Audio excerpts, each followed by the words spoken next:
저녁 식탁 위에 돌솥 비빔밥에서 뜨거운 증기가 올라 안경 렌즈를 흐리게 했다. 남편 김태웅은 은수저로 밥을 살짝 떼어가며 또 한 번 스마트폰 화면을 쳐다봤다. 이번 달 들어 그는 항상 저녁 식사 때도 핸드폰을 놓지 않고 내 말에는 늘 그래, 알았어 같은 짧은 대답만 돌려줬다. 나는 청국장탕을 떠먹으며 그의 옆얼굴을 살피는데 익숙해졌다. 결혼 3년, 이 사람은 내가 8번째 만난 남편이자 마지막으로 결혼하기로 마음먹은 사람이었다. 얘야, 윤서야.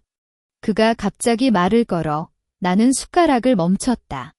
그의 눈은 스마트폰에서 떼어졌지만 식탁 위로는 향하지 않고 공중 어딘가를 응시했다. 8번째 결혼은 정말 잘못했다. 작은 목소리였지만 마치 철조망을 내 심장에 꽂는 듯한 통증이 돌았다. 손에 든 밥숟가락이 살짝 떨려 국물이 그릇 가장자리에 흘렀다. 나는 급히 휴지를 꺼내 닦으며 뭐라고? 제대로 들리지 않아라고 말했지만 목구멍이 타이트해 말이 잘 나오지 않았다. 결혼식 날, 이 사람은 예식장에서 모든 사람을 앞세워 윤서를 만나기 전까지 7번의 실패한 관계를 겪었지만 이번이 진짜다. 그녀 없인 살 수 없다고 외쳤다. 그때 그의 눈빛은 온전히 나에게 향했고 나는 그 말에 속아 모든 저축을 모아 함께 사는 집을 마련했고 심지어 그가 내 이름으로 빌라를 사주겠다. 너의 안전장치가 되고 싶어라고 말하자 추가로 내 부모님에게 받은 유산까지 투자했다. 10채의 빌라. 그것은 나의 마지막 방어선이었다. 하지만 최근 그는 그 빌라에 대해 한마디도 묻지 않았다. 오히려 매달 빌라에서 들어오는 임대료를 자신의 계좌로 받아가고 시댁은 빌라 중 한 채를 내가 살 거라며 강요하며 인테리어까지 맘대로 바꿨어.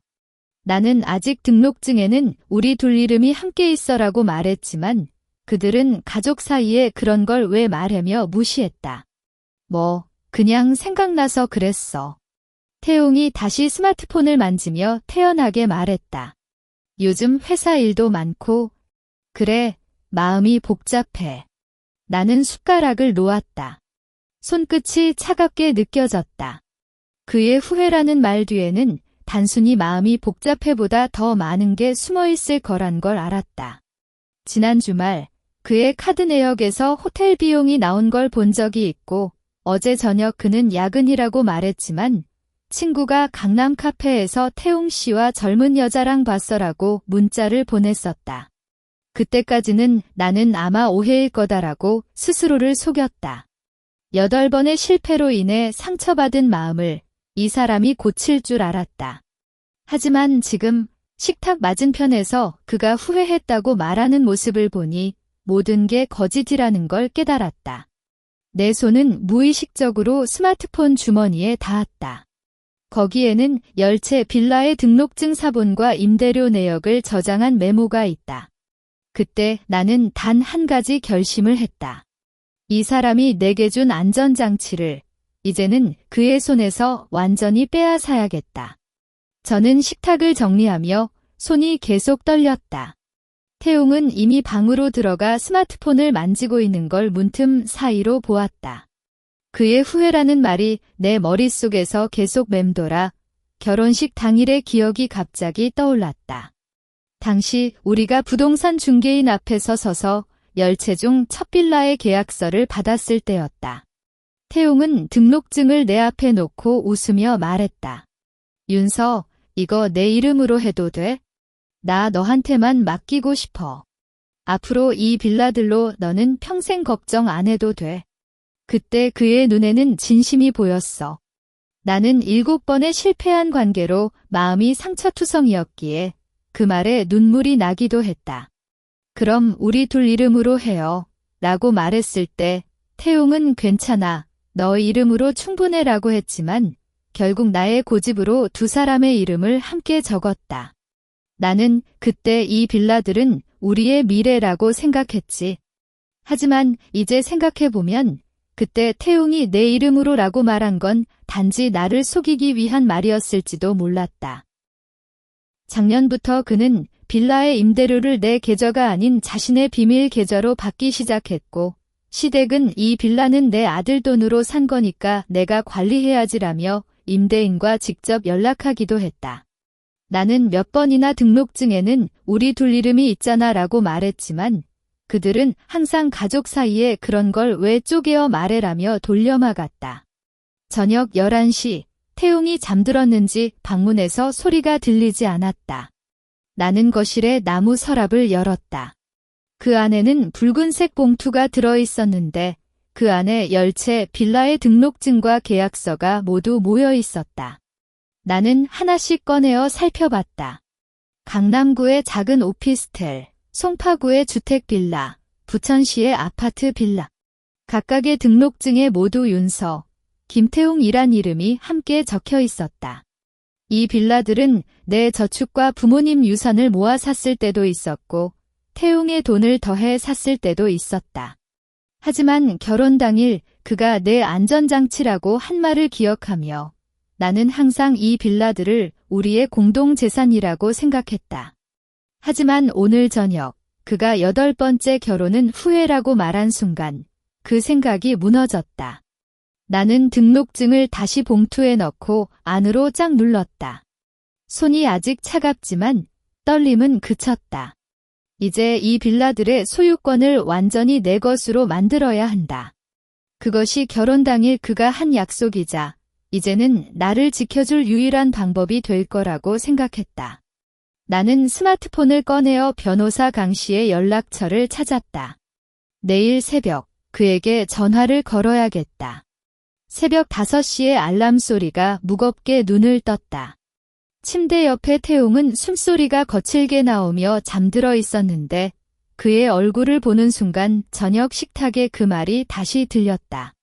나는 살금살금 이불을 걷고 미리 준비해둔 외투를 걸쳤다. 거실 서랍에서 빨간 봉투를 꺼냈을 때 종이 소리가 새벽의 고요함 속에서 크게 들렸다. 심장이 쫄깃해졌지만 손을 떼지 않았다.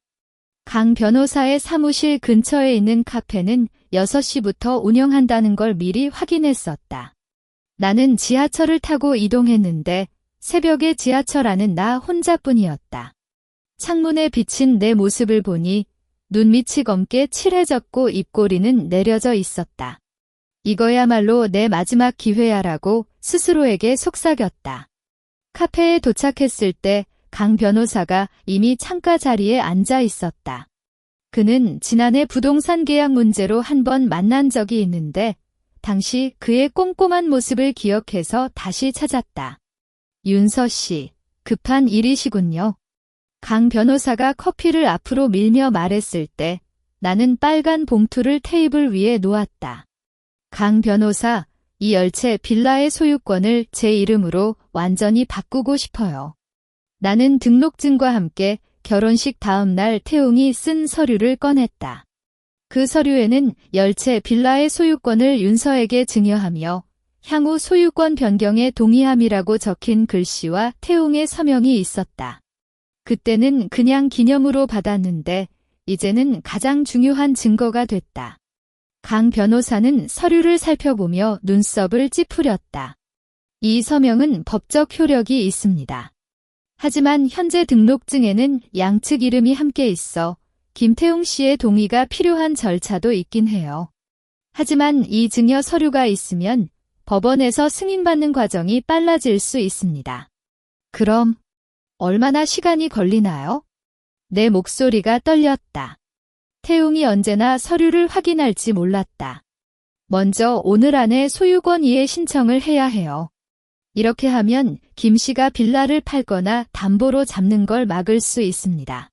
그 후 증여 서류를 제출하고 법원 심사를 받으면 대략 2주 정도면 완료될 거예요.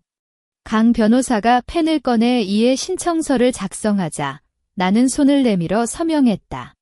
펜촉이 종이에 닿는 느낌이 마치 내 앞에 막혀있던 벽이 무너지는 것 같았다. 강 변호사, 만약 태웅이 반대하면 이 서류가 있으면 그의 반대는 무의미해요. 윤서 씨는 걱정하지 마세요. 그의 말을 듣고 나는 드디어 한숨을 쉬었다. 카페 창밖에는 해가 살짝 뜨기 시작했고 길 위에 사람들이 점점 늘어났다. 나는 커피를 마시며 스마트폰을 꺼냈다. 다음은 은행 앱이었다. 부카드 취소는 오늘 아침 안에 끝내야겠다. 카페에서 돌아온 집은 아직 어두웠다.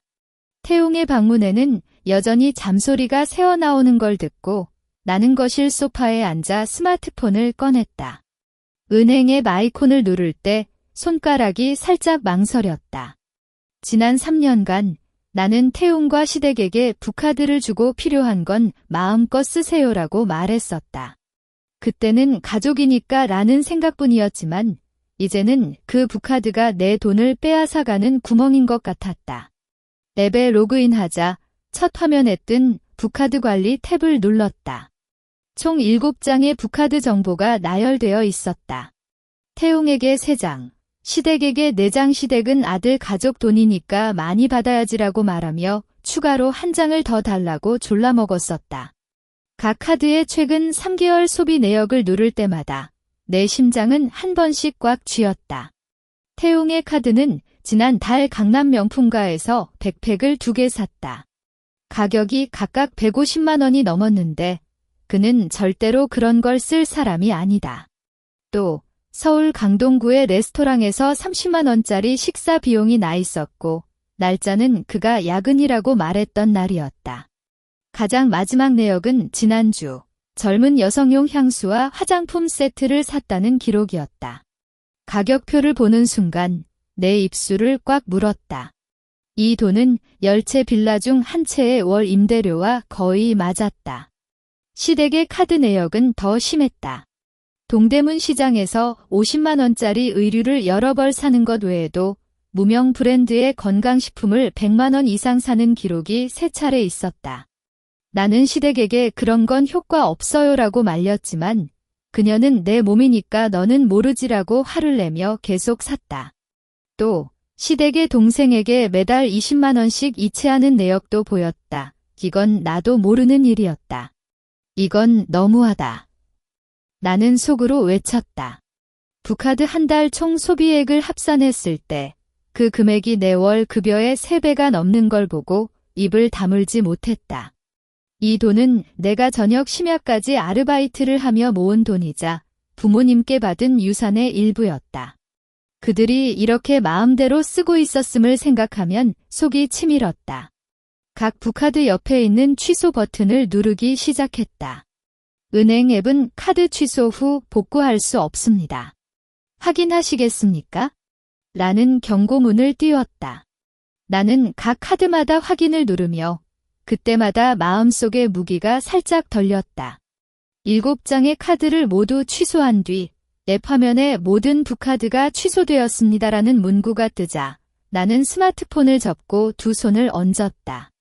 창밖에는 해가 완전히 뜨기 시작했고 거리의 차량 소리가 점점 늘어났다. 태웅은 곧 일어날 거고 시댁도 아침 식사를 하러 올 거다. 그들은 카드가 통하지 않는다는 걸 금방 알게 될 테고 정말 큰 소란을 피울 거란 걸 알았다. 하지만 나는 이제 뒤도 돌아보지 않을 것이다. 내 돈, 내 재산을 지키는 건 나의 권리니까. 오후 7시쯤 현관문 열리는 소리와 함께 태웅의 성대한 발소리가 들렸다. 나는 거실에서 빨간 봉투를 정리하며 그의 모습을 살피기 시작했다. 그는 평소처럼 서류 가방을 현관 바닥에 내던지고 양복 위를 손으로 쓱 닦으며 오늘 너무 피곤하다고 말했지만 그 표정에는 평소와 다른 긴장감이 섞여 있었다. 얘야, 윤서. 심부름 좀 해줘. 태웅이 거실로 들어오자 갑자기 소리 높여 말했다. 내 카드로 편의점에 담배랑 물 좀 사와. 지금 갈까? 나는 서류를 봉투에 넣는 손을 멈추고 고개를 들었다. 카드 안 되나요? 무슨 말이야? 문서 그냥 너가 사다 주면 되잖아. 태웅이 스마트폰을 주머니에서 꺼내려다가 갑자기 인상을 찌푸렸다. 그는 다시 주머니를 뒤지고 다른 주머니도 뒤졌지만 결국 손을 떼었다. 아니, 카드가 안 보이네. 그럼 너 카드 빌려줘. 내 카드는 없어요. 나는 평온한 톤으로 말했다. 오늘 아침 은행에 갔다가 잃어버렸어요. 새로 발급받을 때까지 기다려야 해. 태웅의 눈이 살짝 커졌다. 그럼 어쩌냐? 나 지금 담배 심심한데. 그는 거울 앞에 서서 헤어를 살짝 고치다가 갑자기 스마트폰을 꺼냈다. 아마도 모바일 결제를 하려는 것 같았다. 하지만 몇 초 뒤 그의 얼굴이 갑자기 붉어졌다. 뭐야 이거. 태웅이 스마트폰을 탁자에 세게 내리쳤다. 화면이 깨질 뻔했지만 그는 신경 쓰지 않고 계속 소리쳤다. 카드가 통하지 않는다는 거야. 왜 통하지 않아? 내 부카드도 시대카드도 다 안 된다고. 나는 소파에 앉아 가만히 그를 보았다. 알아요. 오늘 아침에 나 취소했어요. 뭐? 태웅이 나에게 달려와 어깨를 잡았다. 그의 손에 힘이 세서 통증이 났지만 나는 눈을 떼지 않았다. 왜 취소했어? 너 미쳤어. 그 카드로 우리가 시댁이 동대문에서 50만 원 의류 사고 당신이 강남에서 150만 원 백팩 샀잖아요. 나는 부드럽게 그의 손을 떼었다. 그리고 지난주 야근 날 강동구 레스토랑에서 30만 원 식사랑 젊은 여성용 향수 샀던 거 그 돈은 빌라 임대료랑 맞아요. 태웅의 입이 벌어졌다. 그는 말을 하려다가 입을 다물고 또 하려다가 결국 침대에 앉았다. 그건 오해야. 백팩은 회사 선물론, 향수는 시댁한테. 시댁은 향수 안 쓰잖아요. 나는 스마트폰을 꺼내어 소비 내역 스크린샷을 보여줬다. 이 날짜, 이 장소, 이 물건 모두 기록이 있어요. 당신이 8번째 결혼 후에 한다는 말을 들었을 때 이 카드들로 내 돈을 쓰는 거는 못 참았어요. 태웅은 스마트폰 화면을 보고 입을 닫았다. 그의 얼굴이 점점 창백해지고 손가락을 떨렸다. 그럼 빌라는 오늘 아침 변호사에게 맡겼어요. 나는 빨간 봉투를 살짝 들어 보였다. 소유권을 제 이름으로 바꾸는 절차를 시작했어요. 결혼 당일 당신이 내 안전장치라고 한 약속, 이제 지키는 거예요. 태웅이 다시 입을 열었지만 아무 말도 나오지 않았다. 그는 그냥 바닥을 쳐다보며 가만히 앉아 있었다. 거실에는 오직 시계 소리만 쳐다리던 건데 그 소리가 평소보다 훨씬 크게 들렸다. 다음 날 아침 9시쯤 현관문을 두드리는 소리가 갑자기 터졌다. 그 소리가 너무 세고 급해서 나는 거실에서 책을 읽던 손을 멈췄다. 태웅은 아침에 회사에 일 있으니 먼저 갈게라며 부랴부랴 나갔는데 그 표정은 마치 무언가를 피하려는 것 같았다. 이제 보니 그는 시댁에게 카드 취소 사실을 말했을 거고 시댁이 이리 왔을 거라는 걸 금방 깨달았다. 윤서, 문 열어. 너 이런 거 어떻게 할 거냐? 시댁의 목소리가 현관문을 통과해 거실까지 들렸다.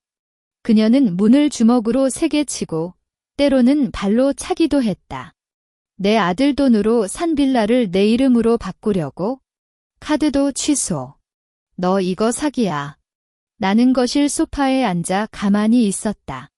문구멍을 통해 바깥을 보니 시댁이 핏빛이 새는 잠옷 위에 코트만 걸치고 서 있고 옆에는 옆집 아주머니가 손을 얹으며 잠시 가라앉아 이야기해봐라고 말하려고 달래려고 했다. 하지만 시댁은 아주머니의 손을 뿌리치고 더 크게 소리쳤다. 내 아들 태웅이 얼마나 열심히 일해서 저 빌라를 샀는지 알아? 너는 그냥 집에 앉아서 내 아들 돈만 쓰다가 이제 독차지하려고? 너 정말 심술쟁이야. 시댁은 현관문에 얼굴을 대고 소리냈다. 빨리 문 열어. 그렇지 않으면 경찰 불러서 너를 체포시킬 거야. 경찰이라고. 나는 살짝 웃었다.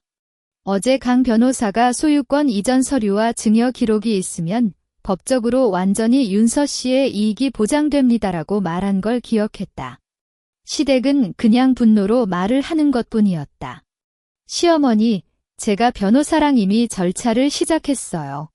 나는 문을 열지 않고 속으로 말했다. 빌라도 당신 아들 돈만으로 산 게 아니에요. 제 저축과 부모님 유산도 들어갔고 결혼 당일 태웅이 제게 증여했다는 서류도 있습니다. 카드는 당신과 태웅이 제 돈을 마음대로 쓰니 취소했어요. 그런 거 없어. 서류는 너가 위조한 거지. 시댁은 계속해서 문을 치다가 갑자기 울기 시작했다. 아이고 제 아들. 어떻게 이런 아내를 만났어? 돈도 없고 빌라도 없어질 텐데. 그녀의 울음소리가 점점 커지자 주변 집문들이 하나씩 열렸다. 2층 아주머니, 3층 할아버지가 몸을 내밀어 현관 쪽을 보고 속삭였다. 이전에 시어머니가 동대문에서 옷 많이 사가지고 갔던데 아들 아내 카드로 그렇게 쓰다가 취소된 거나 보네. 주변 사람들의 속삭임 소리가 들렸다. 시댁은 그 소리도 듣고 싶지 않았는지 갑자기 울음을 멈추고 준서, 너 이거 절대 못 용서할 거야. 라고 외친 뒤 발을 세게 구르며 길로 갔다. 옆집 아주머니는 나에게 안타까운 표정을 짓고 잠시나마 참아주세요라고 말한 뒤 따라갔다. 현관문 주변의 소라는 잠시 가라앉았지만 내 심장은 아직 빠르게 뛰고 있었다. 시댁이 이렇게 쉽게 포기하지 않을 거라는 걸 알았다. 그녀는 아마도 저녁에 또 올지 아니면 다른 방법으로 소란을 피울지 몰랐다. 나는 스마트폰을 꺼내어 강 변호사에게 시어머니가 집 앞에서 소란을 피웠습니다라고 문자를 보냈다. 곧바로 걱정하지 마세요. 필요하면 법적 조치도 할 수 있습니다라는 답장이 왔다. 나는 그 문자를 보며 한숨을 쉬었다. 이제는 뒤돌아갈 길이 없었다. 저녁 7시 나는 간단히 라면을 끓여 먹었다. 태웅은 회사에서 저녁 약속이 있어라고 문자만 보내고 돌아오지 않았는데 나는 그의 존재조차 별로 의식하지 않았다. 오후 시댁이 떠난 뒤 주변 이웃들이 마치 나를 피하듯 살짝 돌아보는 눈빛이 걸렸지만 이제는 그런 것도 신경 쓰지 못했다. 밥을 마치고 설거지를 하다가 창밖으로 어두컴컴한 하늘을 보았다. 바람이 세게 불고 있는 걸 보니 겨울이 정말 왔구나 싶었다. 나는 베란다로 나가 갈아입힐 두꺼운 외투를 챙기려고 했는데 갑자기 인근 공원 방향으로 시선이 가졌다. 그 공원은 우리 아파트 바로 앞에 있고 밤에는 조명이 켜져 있는데 오늘은 한쪽 조명만 살짝 깜빡이고 있었다. 그리고 그 조명 아래 나무 벤치에 누워있는 사람이 보였다. 처음에는 그냥 노숙자인 줄 알았다. 하지만 그 사람이 입은 잠옷과 코트는 오후 시댁이 입던 것과 똑같았다. 나는 베란다 천장에 달린 조명을 켜고 눈을 좁혀 다시 봤다. 머리카락이 흩날리고 몸을 작게 구부려 추위를 떨고 있는 모습 정말 시댁이었다. 왜 여기에 있지? 태웅이 모르고 있는 건지 아니면 알면서도 못해준 건지? 나는 무의식적으로 손을 베란다 난간에 대었다. 바람이 내 얼굴에 부딪히니 차갑게 느껴졌다. 시댁은 이렇게 추운 밤에 벤치에서 잠들려고 하는 건가? 거실 안에 담요가 있다는 생각이 떠올랐다. 어제 세탁장에서 말린 두꺼운 담요를 접어놨는데 그걸 가져다 주면 시댁이 조금은 따뜻해질 텐데. 나는 발을 돌려 거실로 들어가려다가 갑자기 멈췄다. 지난 3년간 시댁이 내게 한 말이 떠올랐다. 내가 이렇게 못난 여자라도 태웅이 결혼하다니 정말 불쌍해. 빌라는 내 아들 돈으로 산 거라 내가 관리해야지. 내 부모님 유산. 그건 이제 우리 가족 돈이야. 그 말들이 마치 박쥐처럼 내 머릿속을 돌았다. 또 시댁이 북카드로 사온 50만 원짜리 의류, 100만 원짜리 건강식품, 그리고 매달 동생에게 보내는 20만 원 그 모든 게 시댁이 지금 이렇게 추운 벤치에 앉아있는 이유와는 정반대였다. 만약 나가 담요를 주면 어떻게 될까? 시댁은 이제 와 배려하냐며 화를 낼지 아니면 그냥 받아들일까? 혹은 내가 나가는 순간 다시 소란을 피울까? 나는 거실 문틈 사이로 시댁을 다시 보았다. 그녀는 이제 벤치에 엎드려 얼굴을 팔에 묻고 있었다. 바람이 그녀의 코트를 불러올라가는 걸 보니 안에 잠옷이 얇다는 걸 알았다. 내 심장이 살짝 움츠렸다. 아무리 싫은 사람이라도 이렇게 추운 밤에 밖에 두는 건 너무했다. 하지만 그때 시댁이 아침에 현관문을 두드리며 너 이거 사기야라고 외치는 모습이 떠올랐다. 그리고 그녀가 주변 이웃들 앞에서 나를 욕하며 심술쟁이라고 부른 모습도. 내 손은 담요가 있는 세탁장 방향으로 가려다가 다시 거꾸로 돌아왔다. 이건 너 스스로 선택한 거야? 나는 속으로 말했다. 그런 뒤 베란다 조명을 끄고 거실로 들어갔다. 창문을 통해 공원 조명과 시댁의 모습이 희미하게 보이지만 나는 더 이상 그쪽을 보지 않았다. 침대에 누웠지만 잠은 잘 오지 않았다. 시댁이 추워하는 모습이 자꾸 떠올라 내 눈꺼풀을 감을 수 없었다. 새벽 4시, 나는 세 번째로 잠에서 깼다. 문서 창밖은 아직 어둡지만 공원 방향으로 약간의 빛이 보이는 걸 눈을 핀 채 쳐다봤다. 시댁이 아직 그 벤치에 있을까? 추위를 못 견디고 어딘가로 갔을까? 마음속에 온갖 걱정이 뒤섞여 결국 침대에서 일어나 베란다로 나갔다. 저녁보다 바람이 훨씬 세졌다. 얼굴에 부딪히는 바람이 얼음 같아 턱을 꼬무렸다. 공원 조명은 여전히 한쪽만 깜빡이고 있는데 그 아래 벤치에 사람이 누워있는 모습이 보였다. 시댁이 그대로 있었다. 하지만 어젯밤과는 달리 몸을 구부리지 않고 평평하게 누워있었고 한동안 움직임이 없었다. 아마 잠들었나 봐. 나는 스스로에게 말하며 안심하려 했지만 가슴이 왜인지 쫄깃해졌다. 그래도 너무 오래 움직이지 않는 거 아닌가? 나는 베란다 난간에 몸을 기대며 더 자세히 봤지만 거리가 멀어서 표정을 알 수 없었다. 그때 갑자기 스마트폰이 울렸다. 새벽 4시 반 모르는 번호였다. 여보세요? 윤서 씨라고 하시죠? 서울 강동구 경찰서입니다. 전화 너머의 목소리가 차분했지만 나는 심장이 갑자기 뛰기 시작했다. 아침에 공원 순찰 중 김모 씨가 벤치에서 의식이 없다고 신고가 들어왔습니다. 지금 구급차가 왔는데 의식을 회복하지 못하고 있습니다. 가족으로서 와주시겠습니까? 의식이 없다. 나는 전화기를 들고 제자리에 멈췄다. 바람이 귀에 쏙 들어와도 아무 느낌이 없었다. 의식을 못 회복한다는 거는? 구급대 의사는 급성 증상으로 보이는데 정확한 건 병원에 가야 알 수 있습니다. 주소를 말해 드릴게요. 경찰이 말한 주소를 메모장에 적을 때 손이 계속 떨렸다. 글씨가 완전히 제대로 쓰이지 않았지만 나는 대충 읽고 외투를 걸치고 급히 문을 열었다. 엘리베이터를 기다리며 시댁의 모습이 떠올랐다. 작년 겨울 나가 감기에 걸렸을 때 시댁이 감기엔 이거만 먹어라며 홍삼차를 끓여준 적이 있었다. 그때는 시어머니도 마음씨 좋은 사람인데라고 생각했었다. 하지만 그 뒤로 시댁은 점점 내 돈과 빌라에만 관심을 가지기 시작했고 택시에 타고 공원으로 가는 길 창밖을 보며 눈물이 나왔다. 아무리 싫고 원망했어도 이렇게 의식이 없는 상태로 만나는 건 생각도 못했다. 아마 추워서 그런 거겠지? 금방 나아질 거야. 나는 계속해서 스스로를 위로했다. 공원 입구에 도착했을 때 구급차와 경찰차 불빛이 어둠 속에서 빛났다. 몇 명의 경찰관과 구급대원이 주변에 서 있고 시댁은 구급차 안으로 옮겨지고 있었다. 나는 달려가 시어머니 라고 불렀다. 구급대원이 가족이시죠? 지금 병원으로 이동할 거니 함께 오세요라고 말했다. 구급차 안에서 시댁은 침대에 누워 옆면을 보고 있었다. 얼굴이 창백해서 혈색이 하나도 없었고 입술은 살짝 벌어져 있었다. 의사가 혈압을 측정하며 말했다.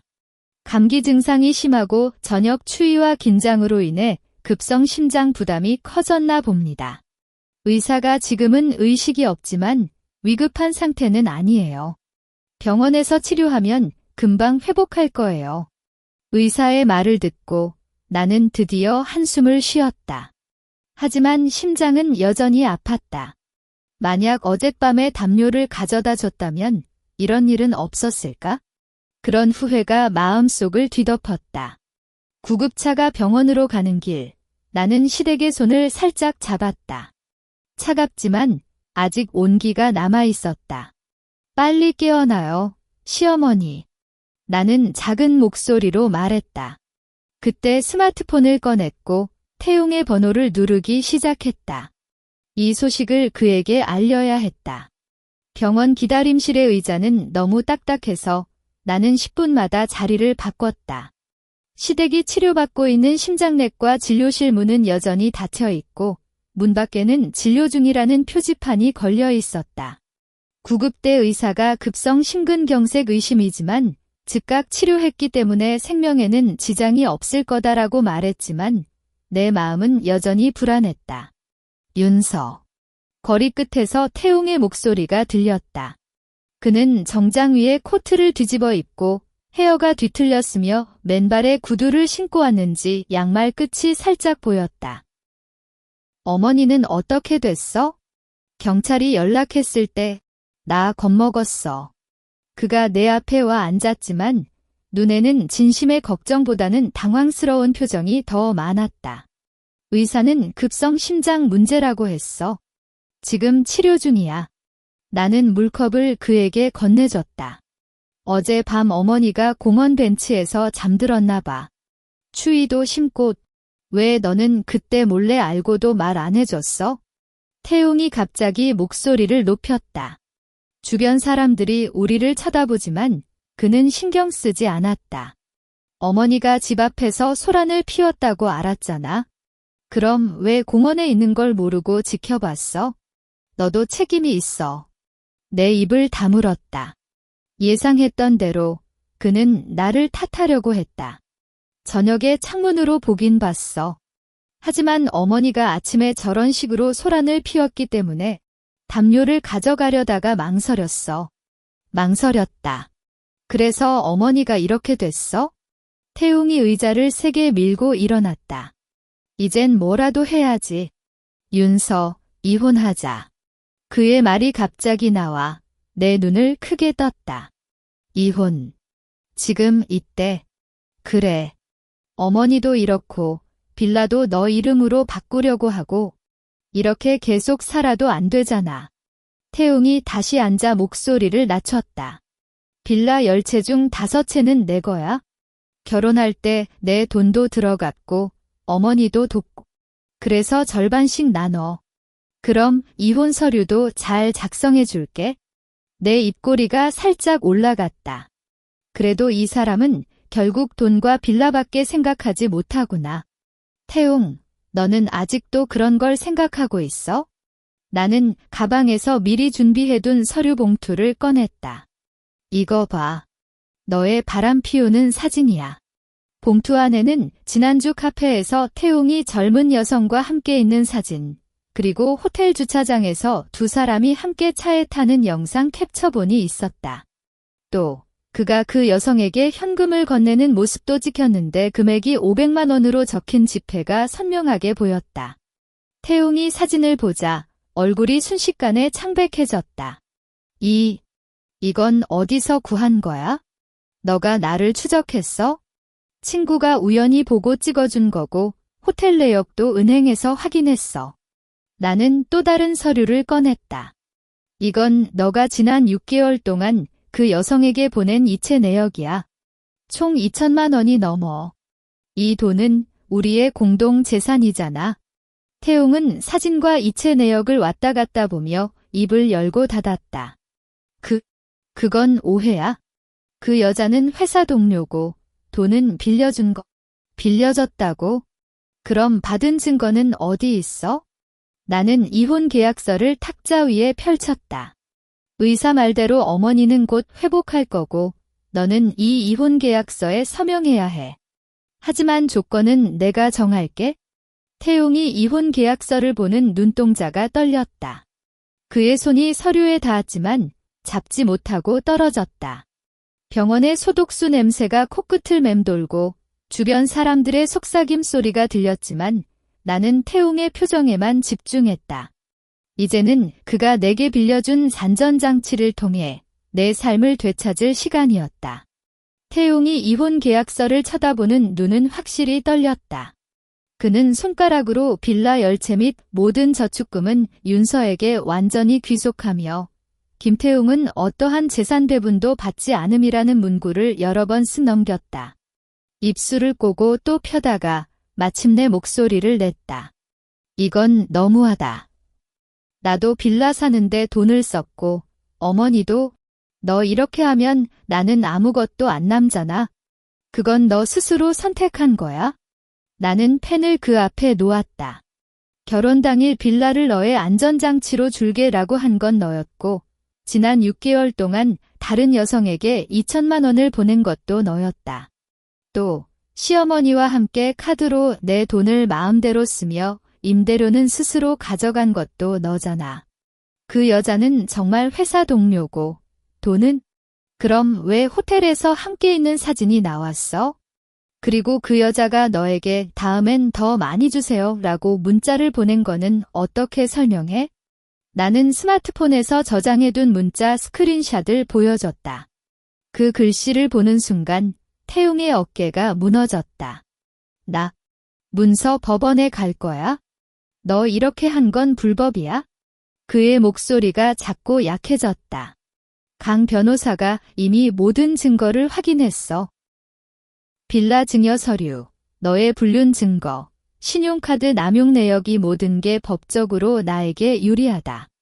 너가 법원에 가도 결국 지는 거고, 그럼 변호사 비용까지 추가로 내야 해. 나는 그의 눈을 직접 맞췄다. 혹은 이제 서명하면 서로 귀찮은 일 없이 끝낼 수 있어. 너는 어때? 태웅은 한참 동안 고민했다. 기다림실의 시계 소리가 매우 크게 들렸다. 주변 사람들이 이미 우리에게서 시선을 떼고 각자 할 일을 하기 시작했을 때 그는 드디어 펜을 들었다. 손이 아직 떨렸지만 이름을 긁어 쓰는 속도는 갑자기 빨랐다. 마지막 서명을 끝내자 그는 계약서를 내밀며 이제 안 봐도 돼? 라고 묻는 목소리에선 지침이 느껴졌다. 나는 계약서를 접어 가방에 넣는 순간 진료실 문이 열렸다.